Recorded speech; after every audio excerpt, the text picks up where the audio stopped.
Ассалаумағалейкум, құрметті боксер қауым.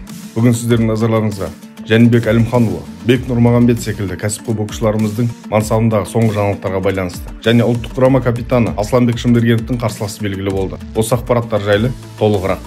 Қазақстандық портал Вести.кз орта салмақтағы WBO чемпион Жәнібек Әлімханұлымен жекпе-жекке міндетті үміткер анықталды деп хабарлайды. Talksport.com порталының редакторы Майкл Бенсонның мәліметінше, британиялық кіші Крис Юбенк отандасы Лиам Смитті қарымта жекпе-жекте жеңгеннен кейін WBO рейтингінде бірінші орынға көтерілді. Демек, Юбенк енді Әлімханұлы мен германиялық Винченцо Гуалтери сарапқа салатын IBF және WBO титулдарын иеленген чемпионға міндетті қарсылас атанады дейді. Мен өзімнің жеке пікіріммен бөлісетін болсам, бүгінгі күнде тұжырымдар бойынша міндетті үміткерлер чемпиондық атаққа қол жеткізе бермейді. Егер де бұл жекпе-жек арасында болады десе, мен Жәнібек Әлімханұлы жеңіске жетеді деген болжамым бар. Әлімханұлы жеңіске жетіп, Крис Юбенк арасындағы жекпе-жек өтетін болса, Британия астанасы Лондонда жекпе-жекке шыққандары дұрыс деп ойлаймын. Top Rank промоутерлік компаниясы іс-сапарға Жәнібекті алып, Лондонға аттанулары тиіс. Бірақ Жәнібек өз пікірлерінің бірінде Крис Юбенкпен өтетін жекпе-жек орын алатын болса, ол Лас-Вегаста өткені дұрыс деп өз ойын жеткізген болатын. Бірақ Лондонға барып, бұл кездесуді өткізетін болса, Жәнібек өзінің танымалдылығын кемінде 10 есеге арттырады деп ойлаймын. Танымалдылығы өскен боксшы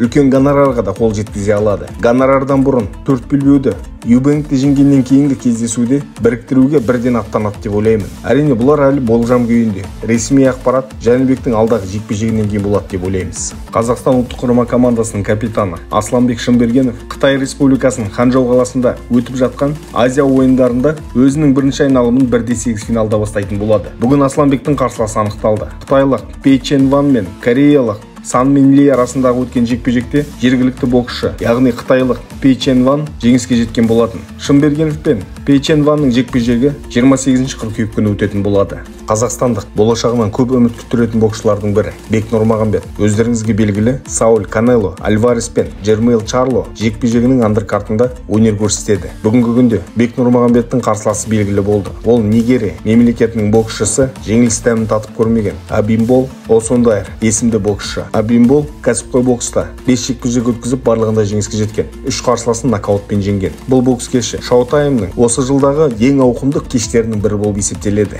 30 қыркүйек Лас-Вегас, штат Невада. Қазақстандық жанкүйерлер тек қана Канело мен Чарлоның емес, Бек Нұрмағамбет пен Әбілхан Аманқұлдың да жекпе-жектерін тамашалайтын болады. Отандастарымызға сәттілік тілейміз. Кешегі Ақтау қаласында өткен Шоқыр Бөлтекұлы атамызды еске алуға арналған 15-ші ауқымды халықаралық турнирдің сенсациясының авторы атанған Батыс Қазақстан облысының боксшысы Даниял Сәбит. Көптеген оқырмандар 2023 жылғы әлем чемпионы Санжар Ташкенбайды жеңген боксшыны танымай жатыр екен. Көбісінің сұрағы қайдан шыққан мықты боксшы, немесе бұрындары бұл боксшы қайда болды деген секілді сұрақтар бар екен. Әрине, бокс жанкүйерлерінің арасында Даниял Сәбиттің есімі кеңінен таныс. Танымағандардың назарына Даниалды таныстырып өтейін. Даниял 2020 жылы өзінің мансабын үлкен сенсациямен бастаған болатын. Ол өзінің 18 жасында ересектер арасында 49 келі салмақ дәрежесінде Қазақстан чемпионы атанған еді. Ақтық бәсекеде тағы бір әлем чемпионы Теміртас Жүсіпов ағасын жеңіп, одан кейін 21 жылы Токио Олимпиадасының алдында Араб Әмірліктерінде, яғни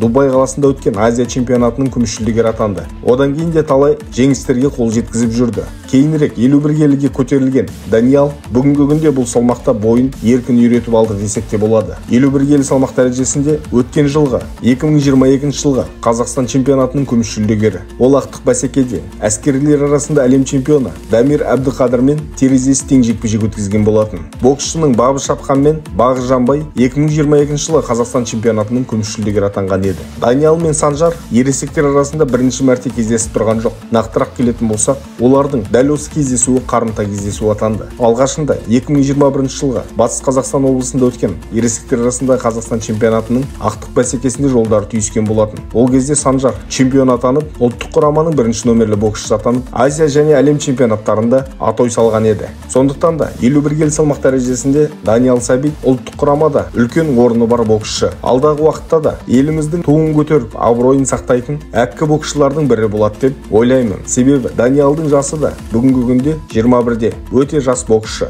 Және өзімнің ойымды қосар болсам, бұл боксшы болашақта кәсіпқой бокста да атой салуы әбден мүмкін. Батыс Қазақстан бокс федерациясының президенті Бауыржан Каримов осы Даниалдың болашағына үлкен сеніммен қарайтынын айтқан болатын. Осы боксшыге жаттығуын жаса, үлкен нәтижелерге қол жеткіз деп арқасынан қағып жүрген ағаларының бірден бірегейі осы Бауыржан Каримов десек те болады. Бүгінгі күнде Батыс Қазақстан облысының президенті ретінде кіші жасөспірімдерден бастап ересектер буынына дейін үлкен көңіл аударып жүрген жайы бар. Алдағы уақытта ұлттық құрамадан Батыс Қазақстан облысынан бірінші нөмірлік боксшылар шығатынына күмәніміз жоқ.